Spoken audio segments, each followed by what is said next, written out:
Costa Brava Mediterranean Foods ham is a balanced, natural and healthy product. We select each piece by hand, one by one, with an experience accumulated for over half a century. Ham masters, a raw material of exceptional quality that is cured with rest and time in our advanced facilities. And now we're going to show you the best way to enjoy the best cured ham with the traditional style cut.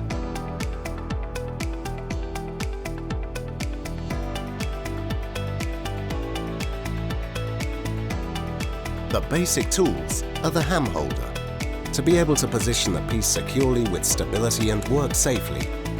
The wire mesh glove to protect your hand, especially when stripping. The butcher's steel, to keep the knife edges constantly sharp. The ham knife, which must have a flexible, long and narrow blade to achieve the perfect slice. The boning knife, with a narrow and rigid blade to mark around the bones in depth, separating the ham from the bone. The puntilla, a small knife with a narrow, short blade for those more difficult tasks. The tongs, to grab the ham slices and present them on the plate.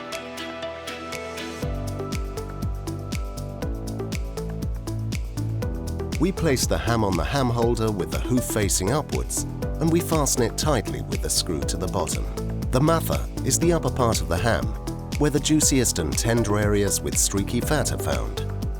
The area opposite the matha is called the contra matha, drier and with more consistent edges due to the higher curing and lower proportion of the protective bacon. The jarrete is the point where the first incision is made.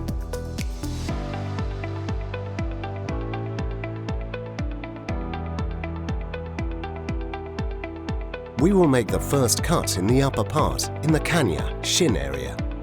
With your fingers, mark about 3/4 centimeter from the beginning of the bone, and with the peeling knife, make a deep cut perpendicular to the leg. Clean away the rind and yellow fat from the part you plan to cut, and this will prevent any stale flavor in the slices you cut. In addition, we recommend that you dismember the ham as you cut, as in this way it will not dry out.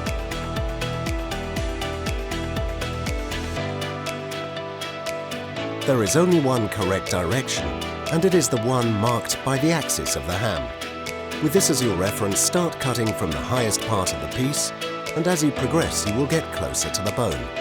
Keep going with a steady hand and the ham knife held tightly, even if it doesn't seem important. You must maintain a visually straight cut. Once we have reached the bone, we turn the piece over so that we can access the contra matha, and we continue with the same procedure.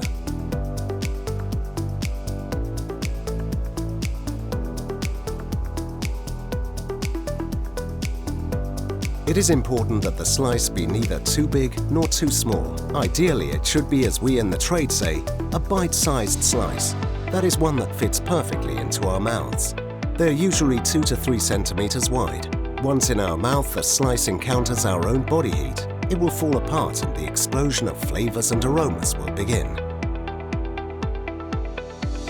Once we have reached the bone on both sides of the piece, and we have about 3 or 4 centimeters left to go, we can rotate the cured ham 90 degrees to finish removing the meat from back to front.